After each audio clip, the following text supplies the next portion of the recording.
sitting there in the sky, right in front of me, stand still, not moving. Exactly what I just went on and observed in my meditation.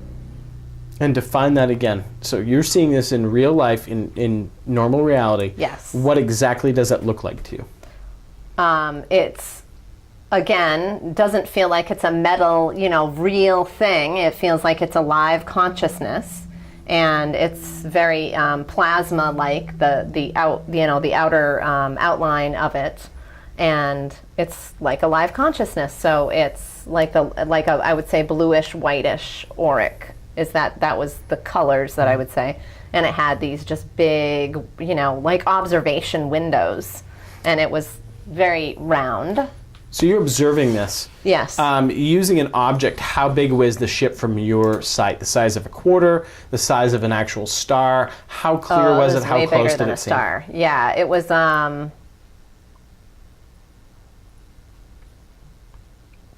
bigger than an airplane. I'm trying to figure out distance and what. Yeah.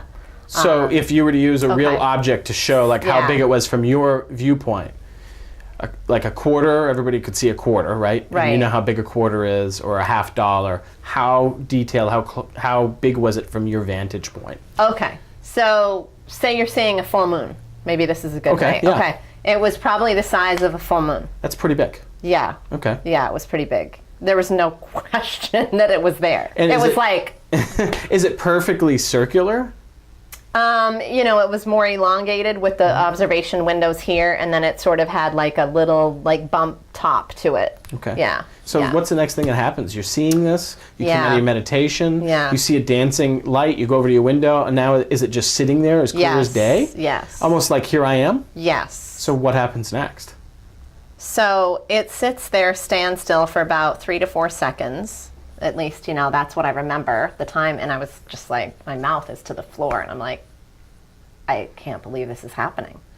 And then all of a sudden, it goes boom, boom, boom, boom, boom, boom. And it disappeared. It goes left, right, left, right, left, right, left, and it's gone. And it's gone. Like a flash of lightning, like it disappears, what? It just disappeared. Into thin air. So what are you thinking? You just had this experience. You're sitting there. You're getting ready for bed. You're probably going to be going to bed soon. I didn't go to bed that night. You never really looked into UFOs or aliens. Here you are having a meditation with them, and all of a sudden, in our reality, you see this out your window. Yeah. What's going on for you at that point? What dialogue is running through your head? What are you thinking? Tell me about that, because a lot of people that have these experiences like what you just defined that don't fit into everyday reality for people. I can't tell you how many times that people have talked to me about experiences that don't fit into everyday reality, right? Yeah. So we go through our 9-to-5 job, folks, and we go to work, we come home, we pay the bills, we, feed the kids, whatever it is. And people have these experiences, and after they have them, because it doesn't fit into their reality, it becomes very hard to deal with, right? Here you are with something as clear as day happening. Initially, it's just a meditation, and you're like, all right, whatever, right? Right, exactly. That was a cool meditation. And then you come out of it, and it's there. It's literally facing you in real life. Oh, yeah.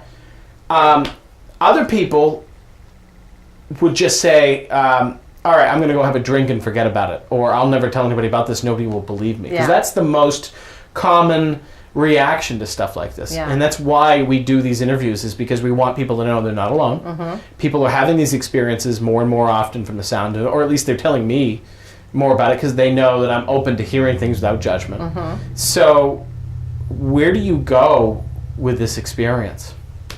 Yeah, I stood there in front of my window for probably about an hour, staring out at the sky and, in disbelief, really, trying to figure out. Because now I'm trying to pull all the pieces together of the experience I just had in the meditation. It was like almost 2 separate pieces. And then I'm like, no, that didn't happen. No. And then I was like, yeah, that did happen. And then I went, yeah, and I need to talk about this. And I'm going to talk, and I am going to scream this from the rooftops, because this is like, I knew in that moment, again, it was maybe another telepathic feeling or knowing. It was like, not only, that experience happened to me because I knew I needed to be one of those people that did open up and talk about it. So you have this experience, you say, no, I'm not going to shut up about this. People need to know about this experience. Where did that come from, that desire to let people know about your experience? Because today, when people have experiences, they don't do anything with it for the most part.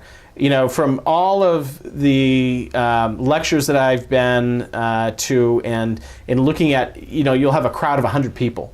And I remember Stanton Friedman asking how many people here have seen UFOs, and maybe 30 to 50% have actually seen something they can't identify in the sky. Mm-hmm. And he says, now out of you folks, how many of you reported it? And you'll see 3, maybe 2 hands up of those 50, 60 people. And it's always incredible to me because people don't report and don't talk about these things. How is it that you felt you were going to make that difference and speak out about this? And where did that come from, do you think? I didn't feel like when I knew that I had to talk about it, I didn't necessarily, the intention didn't come from like making a difference per se, but it came from, this is my truth. And this happened to me for a really powerful reason. And I have to talk about it because it's not something meant to keep within myself. I can't really explain it, Chuck. It was just one of those, I knew instantaneously, I've got to talk about this. And so that helped me, be very honest about what it was, because I was like, you guys can think whatever you want, but this is what happened to me. And yeah. It's fascinating. Yeah. So from then to today, has anything else like that happened to you? Or anything else to do with aliens, flying spaceships, or anything like that? Well, since then, my life has changed dramatically, in a good way. The other piece of that puzzle that happened, I had been suffering from a little hip. I didn't even know what it was, but it was like bothering me, and it had been bothering me for about 1.5 years, and it was like, oh, I hope I don't have to get this looked at. I'm ignoring it. It's fine. And after that encounter that I had, a couple days later, I started realizing my hip doesn't hurt anymore. And then I was like, no, I'm not going there. I am not going there. And then a couple weeks went by, and it still wasn't hurting. And then a couple months went by. And after a couple of months, I said, I think I need to go there. And so since then, I know that they healed my hip. I know they did. Mm-hmm. And I also have had visions of them healing my hip. And almost like, I don't know if you want to call it recalibrating my body, maybe also activating my DNA. Because I'm a very different person than when this happened to me before. So the hip piece it's a very interesting part of the story, because I asked for something that was going to change my perspective on the world that I couldn't deny. And did that happen? Yes. In more ways than one. So if they had just given me, say I just had this experience that they gave me through my meditation, and that was it, I would have been like, that was a cool meditation, man, that was great. Then not only did they do that, but then they knew that it was, now we're going to show you the ship in reality, in your real world, so that you cannot deny the experience that you just had was not just a journeying, like you said, and a meditation. Sure. So then that was the second, I can't deny this. Then the third was, your hip is healed. Maybe it was the herb seed, since it... Maybe it was. Maybe it was the ocean or the dolphins nipping at you. Maybe it was all of them. But it's fascinating. Yeah. Anything else to add around this experience to what gets you here today? I guess the only other piece is that sense then. Well, there's plenty, but I'll try to not go too Sure. deep. The other piece is after that, of course, speaking about it, the week after this happened to me, my friend, who was my mother's very close friend, I was like, hey, I've gone batshit crazy, honey. I had a UFO encounter. And she was like, what?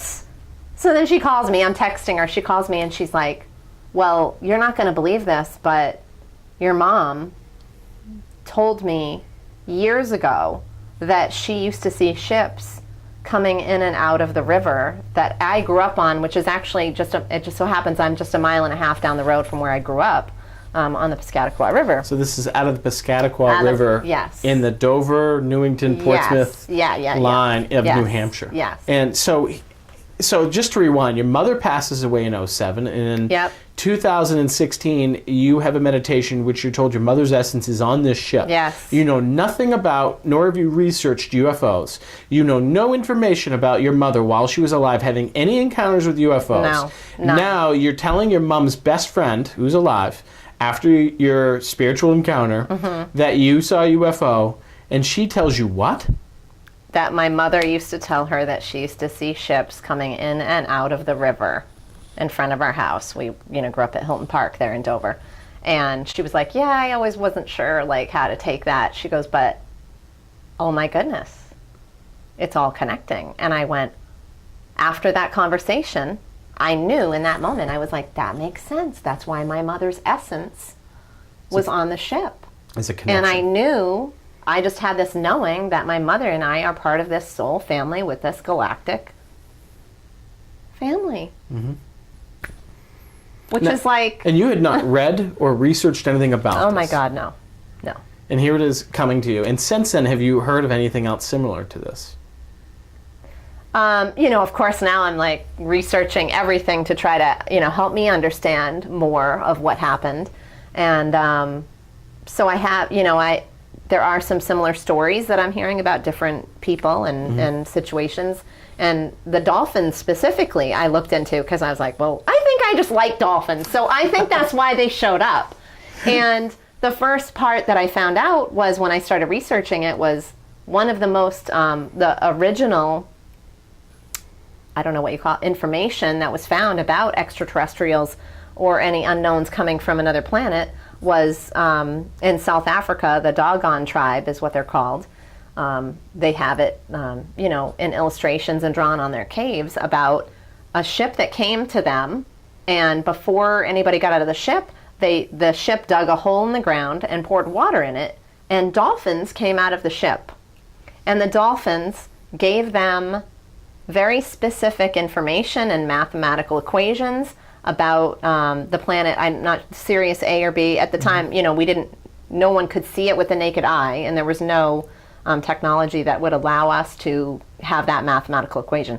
And they gave them this information, and I was like, that's fascinating. So you read this on the internet or something? Yes, a few days after, because now I'm like, okay, I now must you're have put the researching. dolphins there, yeah. And then after that, I just found all this information about the dolphins. And then the woman in Hawaii that I researched, she also swims with the dolphins and sees ships underwater with the dolphins actually coming in and out of the ships. It's almost like a knowledge exchange.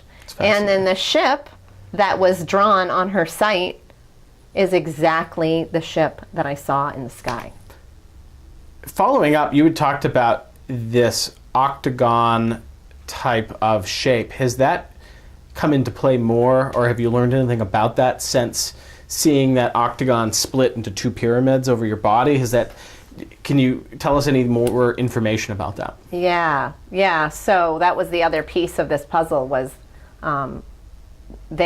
my guides, I guess you want to call them in my galactic family, started connecting with me and downloading me. I started understanding that this octahedron that they gave me and split into two is actually a part of a healing code process that they are downloading me to use and work with people here on Earth. And through that process, it's really about taking us from the third dimensional reality that